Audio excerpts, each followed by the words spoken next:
कांग्रेस प्रवक्ता अनिल सहगल ने केलांग में शुक्रवार को कहा कि भाजपा किसान विरोधी सरकार है।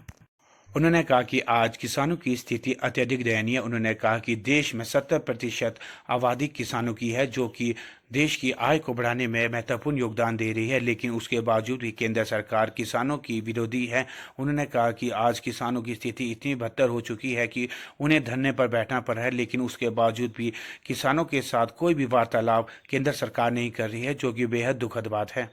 उन्होंने प्रदेश भाजपा सरकार को आड़े हाथ लेते हुए कहा कि यह अच्छे ऑफिसरों को भी एक स्थान पर अधिक समय नहीं रहने देती। उन्होंने कहा कि उपायुक्त को आए हुए लाहौल स्पीति में 1 वर्ष भी पूरा नहीं हुआ और उनका तबादला बिलासपुर कर दिया गया। ऐसे में कहीं ना तो कहीं प्रदेश सरकार विकासात्मक कार्य नहीं चाह रही, वह केवल भाई भतीजेबाज की सरकार है। उन्होंने कहा कि लाहौल स्पीति में भाजपा की कोई भी विकासात्मक गतिविधि नहीं हुई। जो भी विकासात्मक कार्य हुआ है वह केवल मात्र कांग्रेस के कार्यकाल में ही हुआ है। फसल उचित दाम है उनको नहीं मिल रहा है। किसान, आपको पता है, देश का किसान 3-4 महीने से धरने पर बैठा हुआ है। सरकार उनको नहीं पूछ रही है। ये किसी गलती है? सरकार की गलती है। जनता को गुमराह किया गया। देश के जितने भी जो हमारे बड़े जो इंस्टीट्यूट थे उन पर इन्होंने अधिग्रहण कर लिया है। सीबीआई को इन्होंने अपने हक में कर लिया है और जो आरबीआई को इन्होंने अपने हक में कर दिया है। यहाँ तक कि सर्वोच्च न्यायालय को भी इन्होंने खरीद लिया है। तो अब किससे इंसाफ की उम्मीद करते हो? देश में लगातार बेरोजगारी बढ़ रही है, लगातार महंगाई की दरें बढ़ रही है, महिलाएं परेशान है, जनता परेशान है। और साथ ही साथ मैं ये भी कहना चाहता हूं कि जब देश में कोरोना का जब पहला लहर आया था, मोदी सरकार ने कहा कि हम 21 दिन में कोरोना को भगाएंगे। साथियों, थाली बजाओ, रात को लाइटें जलाओ, और बाद में इन्होंने कह दिया कि हमारे से ये संभव नहीं है। कितने लोगों ने अपनी कोरोना के चलते जाने दी है। उचित व्यवस्था नहीं थी। कई लोगों को अपने मतलब जो बिल्कुल स्वच्छ लोग थे, कोरोना के अभाव में, उनके दवा के अभाव में जो जीवन संरक्षक जो उनकी दवाएं थी समय पर नहीं मिलने के कारण उन्हें मौत के मुंह में जाना पड़ा। ये त्रासदी भाजपा की सरकार में हो सकती है। कांग्रेस ने कभी भी 70 साल में लोगों को गुमराह नहीं किया है। कांग्रेस का एक ही नारा था, जियो और जीने दो। और कांग्रेस के सभी जो जितने भी जो हमारे नेतृत्व वाले जो हमारे जो शीर्ष के नेता हैं, उन्होंने जनता का समर्थन किया। जो भी बातें हुई जनता के बीच में उन्होंने अपनी बातें रखी, जनता के पक्ष को लिया और सरकार ने फैसला लिया। और आज ये मजाक बना हुआ है।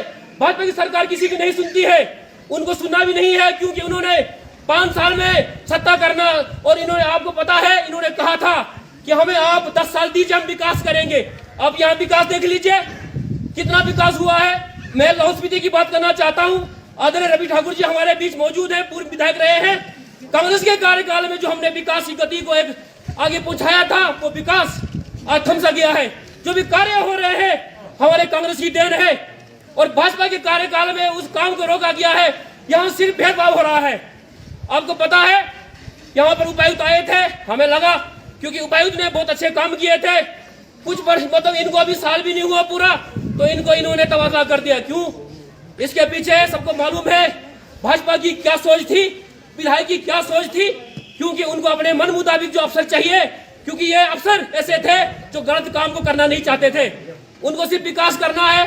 उन्होंने विकास को तरजीह दी और इनका तबादला कर दिया गया। अभी हाल ही में आपको पता है कि अभी आईपीएच डिपार्टमेंट में एक्शन का भी तबादला कर दिया गया है। आदरणीय रवि ठाकुर जी के आशीर्वाद से जो हमारे पंचायती पंचायत का जो खंडित नहर जो हमारा बनना था, इन्होंने अपने अथक प्रयास से जो भाजपा के कार्यकाल में इसको डीवैल्यूड घोषित कर दिया, इसको रिजेक्ट कर दिया गया, उसको दोबारा गति दी गई और 9.5 करोड़ का भी बजट सैंक्शन किया गया। आज तक वो आधार में लटका हुआ है। इसके अलावा आपने देखा होगा, रोहतांग सुरंग की बात करते हैं। रोहतांग सुरंग 1965 से लेकर ये कांग्रेस वालों की सोच थी। इंदिरा गांधी का सपना था कि लाहौल स्पीति के लोगों को, जो दुर्गम एरिया के लोग हैं, यहाँ पर इनको इतना कष्ट होता है, वो कैसे यहाँ पर जीवन यापन करते होंगे। उन्होंने हमें एक सुरंग बनाने का सपना दिया था। उस सपना को साकार करने के लिए कांग्रेस पार्टी के जितने भी जो हमारे शीर्ष के जो प्रधानमंत्री है, शीर्ष के नेता थे, जिला के नेता थे, सभी के सहयोग से कांग्रेस पार्टी ने रोहतांग सुरंग बनाने के लिए अथक प्रयास किया।